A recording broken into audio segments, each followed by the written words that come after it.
Thank you for tuning in. In this episode of Lips Garage, we are going to be back on the 69 Fairlane convertible.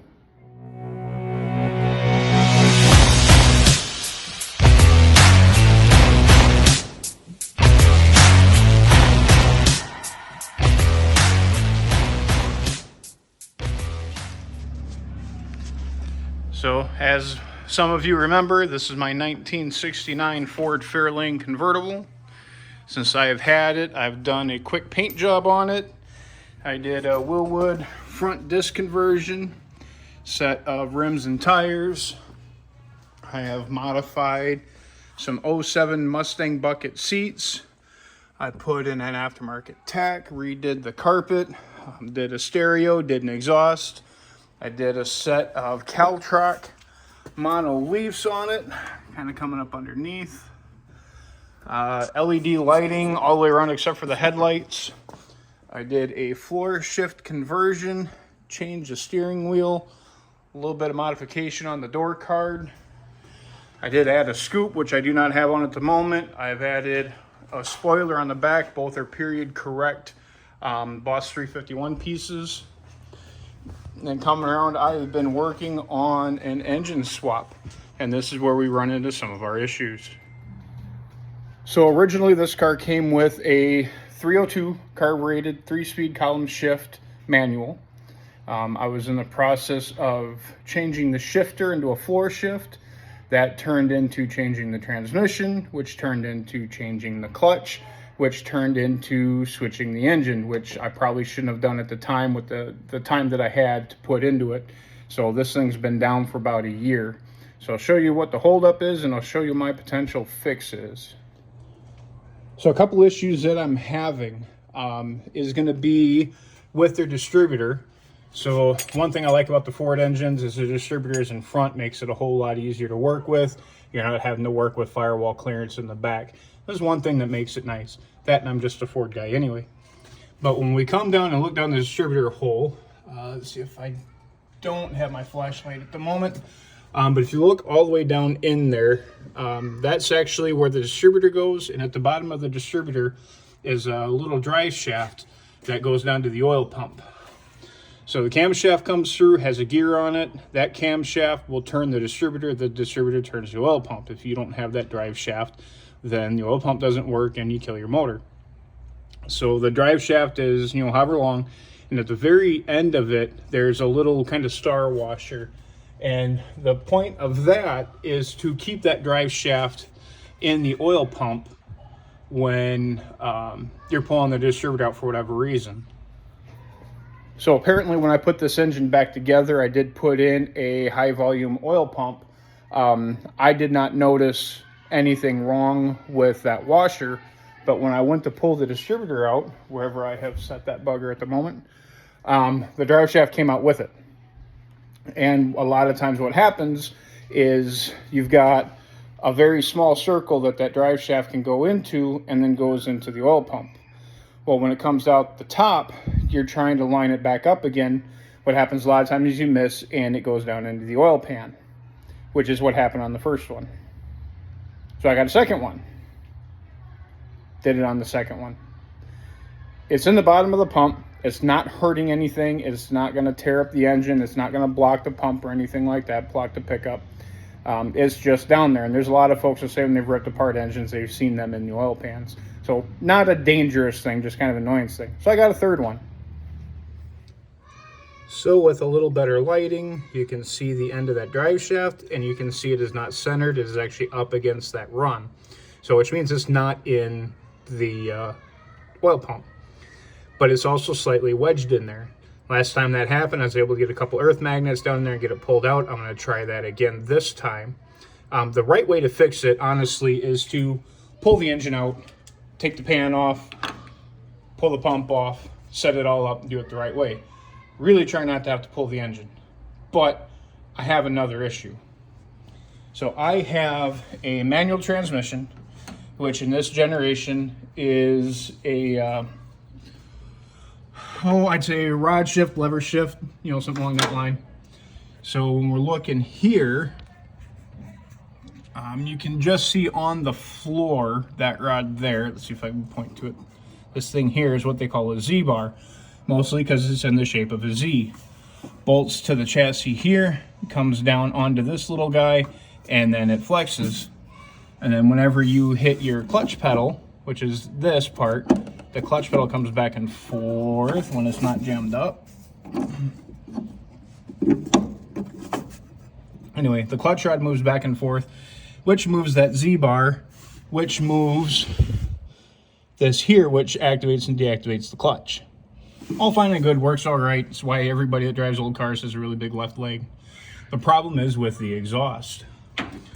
So a 351 did come as an option in 1969 in most of the vehicles, and they take a very specific manifold that's a 69 specific, which I have.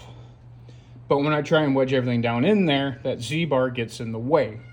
So I've got the Z-bar out now in preparation if I have to pull the engine, and trying to see, pull the plugs out and everything, see if I can fit this in there.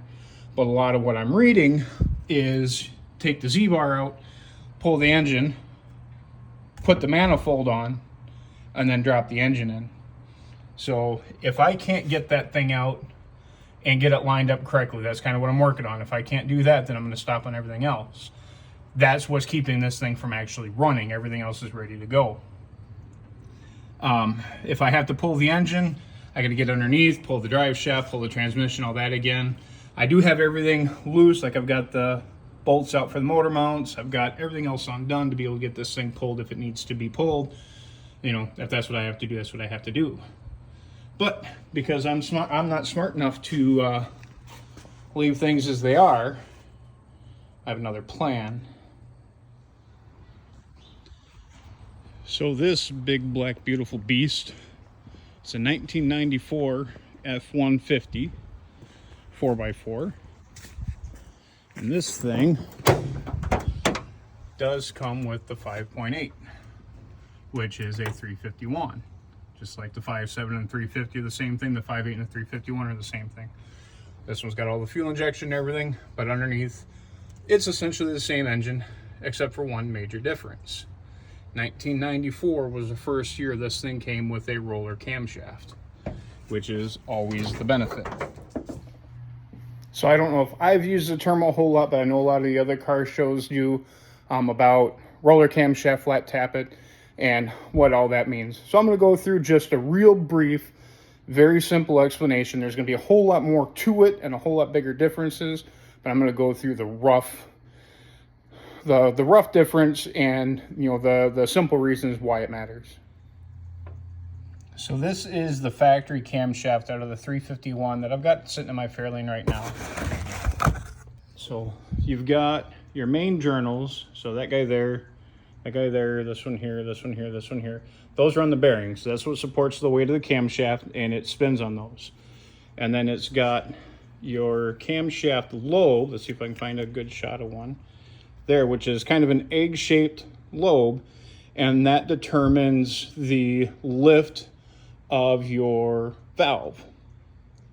And the way that it does that, the duration, how far it opens, how long it opens, whole lot when you're talking about speccing out a cam, it's basically the shape and the separation of these lobes. Now, on these lobes, I do apologize. Again, I'm not super tech savvy. I don't have good animation, so bear with me. So as that lobe is spinning around, here's the high side of one right here. So as that's spinning around, that activates a lifter, and the lifter activates the push rod, the push rod activates the rocker activates the valves. So you've got this guy here, which is a lifter, and the setup is called a flat tappet. So this thing sits in a bore in my particular engine above the camshaft, and it rides on the lifter. And as the lifter comes around, pushes up and down, which pushes, again, the push rod and the rocker arm to open the valves. So this physically rides on this the entire time. A roller cam, instead of being flat here, has got a little roller bearing in it. So it offers a whole lot less rolling resistance. You can get steeper changes on your camshaft. Again, this is extremely simple. You can have a hot flat tappet cam. You can have a weak roller cam. You know, overly simplistic, but generally speaking, that rolling bearing is going to be able to afford you a lot more performance out of a camshaft, just based off the design of it. Why it matters to a lot of us in the hot rod community, this particular camshaft takes a very specific type of oil. It's got to have something called zinc. ZDDP is the additive. You can get a standalone additive, but the preferred method, if you can find it, is going to be the oil with the zinc in it. So this is my preferred oil to run. I will sometimes run regular Motorcraft oil with the Lucas additive in it, but when I can get it, I like this stuff, the Hot Rod Oil by Lucas, good name brand, never had an issue with it. And it comes in the high zinc formula. It is made specifically for older flat tappet cams. Now the reason why you need that is, again, that lifter runs straight on that camshaft. So the zinc gives it a little bit of a cushion. Otherwise, the camshaft will eat the lifter and vice versa.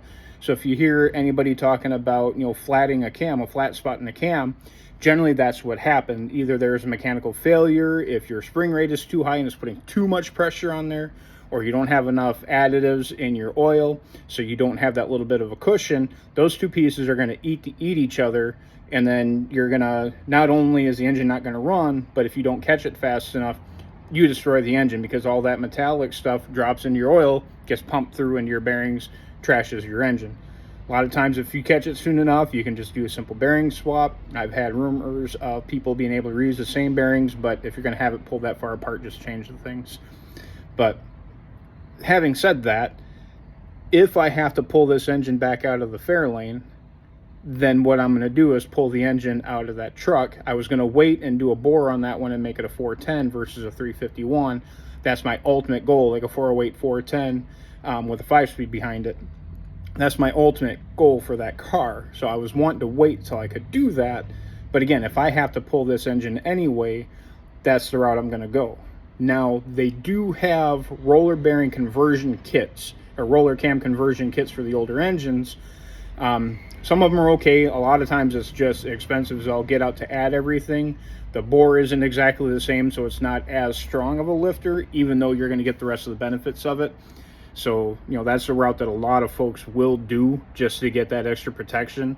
That would be mostly what I would use it for, is just that maintenance protection. I wouldn't need, you know, the high horsepower. This thing's not being built to be a race car. I do want to have some fun with it, you know, off the line fun, you know, spin the tires once in a while, but I'm not building anything to try and be faster than anybody else. I'm building a car that I want to drive and have fun with. So the cam profile doesn't matter so much to me for that performance aspect. But again, that maintenance issue of not having to run that oil, not worrying about, you know, flatting a cam, you know, due to whatever. It's just a lot of different things that boil down to maintenance. For me personally, for somebody else, they're going to have different reasons for it.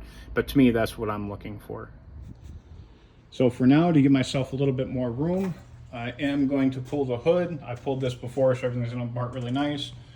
2 bolts, and I will probably paint this thing while I have it off just to make it a little bit easier, but I do definitely have some stuff to clean up before I attempt to do that. So I was able to get that little drive shaft out, and again, so we can see what's going on. Here's the end of the distributor. Again, the camshaft, which is turned by the crank. There's a gear at the end of the camshaft that turns this, which rotates the base. This guy slides into here. And then I do have an oil pump loose off of another engine. So here's that little washer piece that's supposed to be on there. And with the oil pump bolts, the oil pump bolts here. So what happens is where this guy comes in, this one's kind of packed with dirt, so the oil drive shaft comes through here, that locks it into place, and that comes and goes into the oil pump.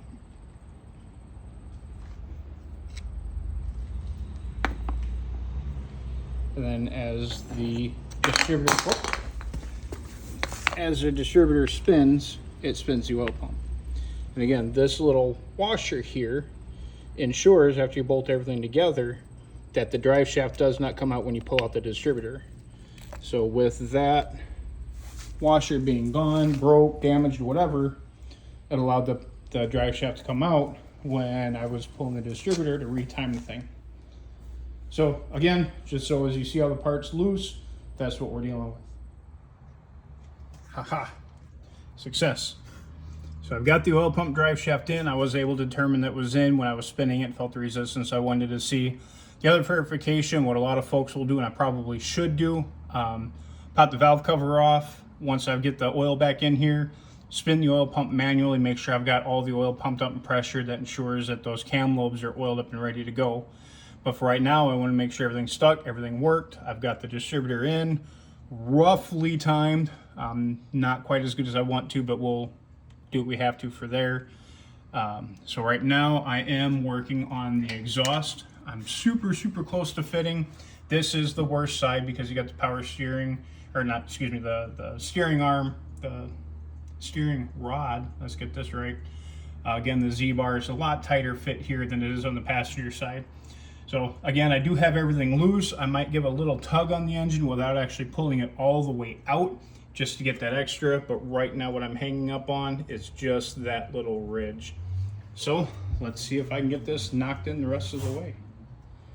All right, so I ended up getting a block of wood on a jack, just kind of jacking up the corner a little bit. And I was fighting,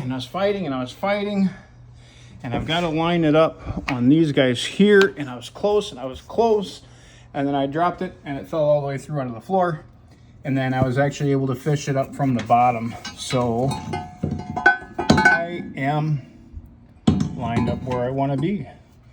So I gotta figure out what I did with my exhaust manifold gaskets for this guy, find my exhaust hardware, get that one bolted up, get the passenger side bolted up, and once I do that, I should, knock on wood, have enough to be able to start this thing. So let's see if I can wrap up a couple other things and maybe get this thing at least attempted to fire up today.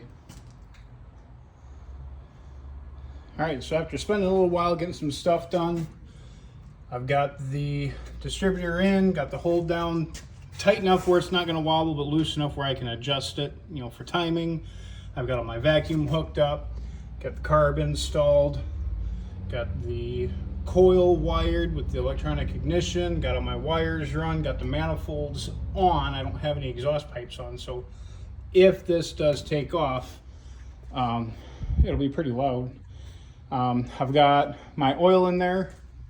I do not have any coolant in yet, but I can at least get a test fire before I put the rest of everything else together, because if I got to start pulling stuff apart again, that's just more work to redo. But other than the front end accessories and getting my good battery charged, so I did get an Optima. Optima is a very premier battery, good power, good electronic draw, just all in all a good battery. And I got it for the very express purpose, it matches the car. So stupid reason to buy a battery, but got a good product, and when you pop the hood, it's going to look good. So I will get a charge on that. They're very durable. This one, for whatever reason, I had on the charger for a while, didn't take power. It does have a 3 or 4 replacement warranty, so if I have to replace it, I can do that easy enough. But getting back over here,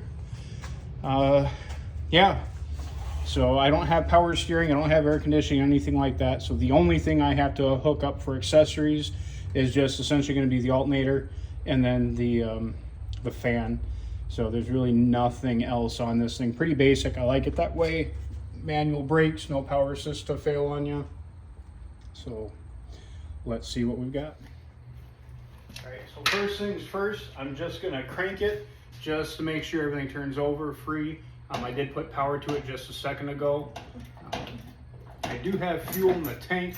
Not entirely sure that I have enough run up to the carb yet, so I might have to get some starting fluid.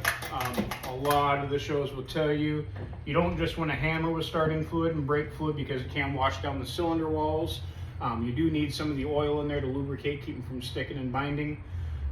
But just for a quick, to make sure it pops off and make sure I'm close at least on my timing. Again, with a flat tappet cam, it does have a kind of specific break-in procedure. Right now, I just want to make sure I'm close. And if I am, if it sounds like it wants to kind of burp off, then I'll go ahead and put the rest of the stuff in so I can run sustained RPM. I believe for about 20 minutes at varying RPM, 2000 and higher, to make sure you've got enough oil pumping to keep the lifters lubed up. So first time putting power to it, let's see what it does. This does not have a neutral safety switch, too old for that. So make sure I'm in neutral, so if it does want to do something, it doesn't actually run away on me.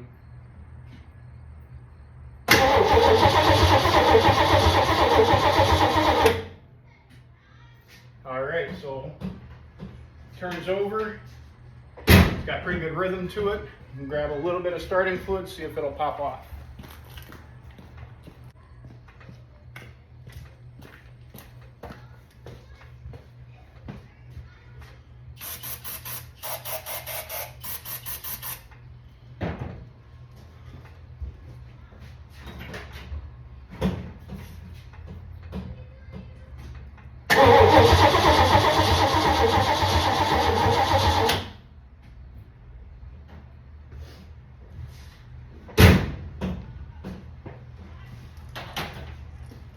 Alright, so not quite wanting to pop off yet.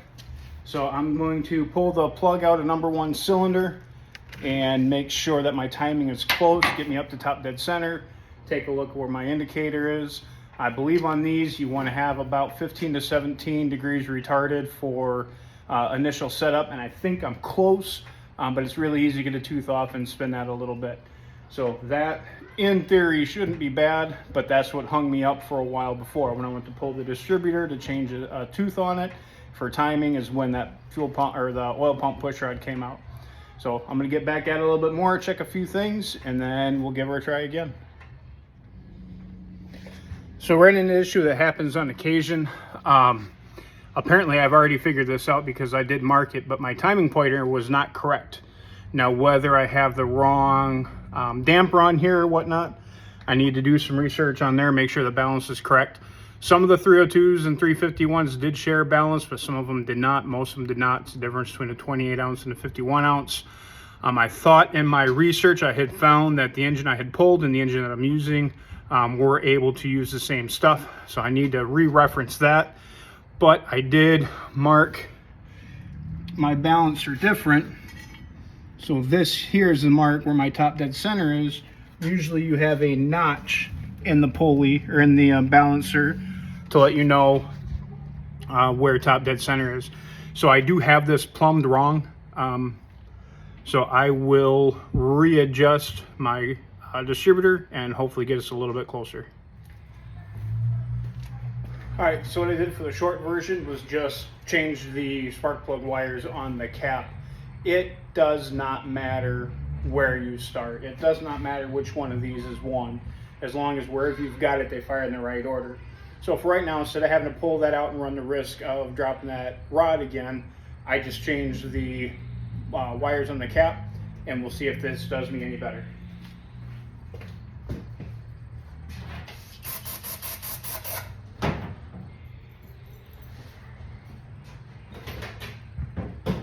Come on, baby.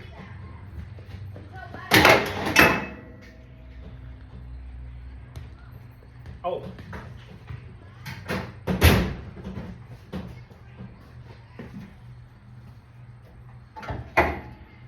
Maybe I should pull my breaker bar off.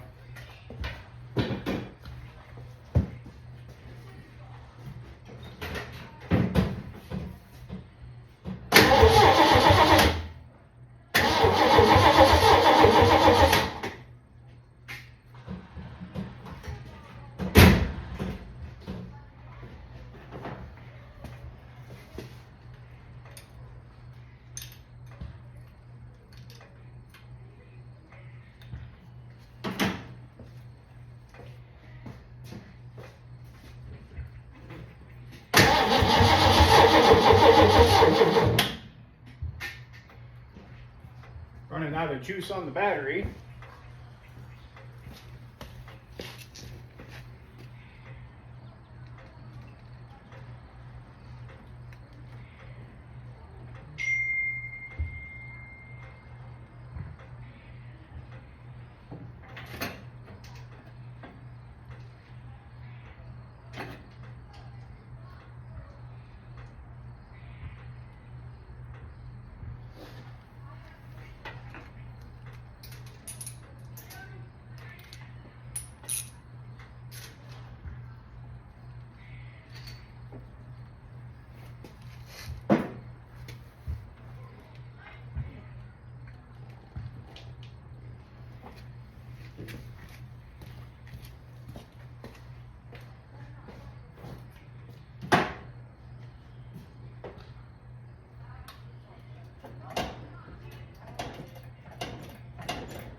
All right, a little more juice on the battery. We will be back. All right, jump starter hooked up. Let's try again.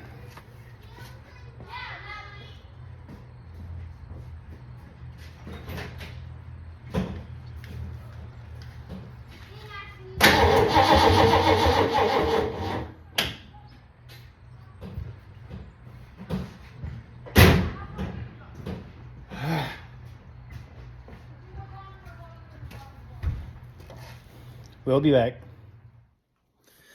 So that video ended up getting a little bit long, so I did cut it up into 2 parts. I know some of the comments I've gotten is anything over that half hour. Some even said anything over the 15 minutes just wasn't worth watching. So I'm trying to keep them as close to half hour as I can. So I did run into a couple other issues with the Fairlane, and those will be covered in part 2. As far as today goes, as always, I do appreciate those that take the time to watch the video. If you feel comfortable doing so, give a like, give a subscribe to help support the channel. Throw a comment down. Again, anything you saw that I could do different. I know I did get some of the terminology wrong. Those that know the show know sometimes my mind moves faster than my mouth does. And yeah, I'll get some of the terminology wrong, and I do apologize for that. And if I knew how to edit it better, then I would give updates in the video. Unfortunately, I don't. But some of the things that we're looking for, again, with the potential engine swap, is going to be the use, the not needing to use the zinc-based oil. And one of the other things is with that newer engine, that's also going to come with hardened valve seats, so I wouldn't need to run a lead fuel additive. With the older engines, they do not have the hardened seats, and that's what requires the lead. Otherwise, you run the risk of burning a valve or, something along that nature, losing a valve due to that. So you can, basically any aftermarket set of aluminum heads is going to resolve that issue. You can take your heads into a reputable machine shop, and they can cut them out and put in hardened valve seats. So you don't need to change the engine. You don't need to get a super expensive set of heads. But there's a lot of things just for maintenance as technology advances and evolves that does help with the newer engines. But again, we'll get into finishing up what I'm going to do, at least at this part, on the Fairlane in the next video. We'll catch you guys next time.